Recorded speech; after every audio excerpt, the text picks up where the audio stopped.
Palaisipan para kay dating Pangulong Rodrigo Duterte ang pagkakadawit ng kanyang pangalan sa umano'y issue ng destabilisasyon laban sa pamahalaan. Sa isang panayam, sinabi ni dating Pangulong Duterte na hindi niya alam kung paano nakaladkad ang kanyang pangalan sa nasabing issue. Bagamat inamin nito na may mga nakakausap siyang mga retiradong general, gayunman itinanggi nito na may pinaplano siyang destabilisasyon laban sa gobyerno. Dagdag pa nito, maaring misquoted lamang siya sa kanyang mga pahayag.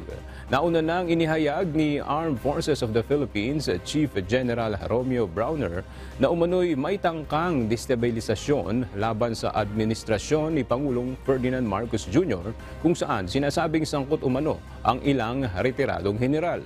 Gayunman, binawi rin ito kalaunan at nilinaw ng AFP Chief na misquoted lamang siya sa kanyang mga pahayag.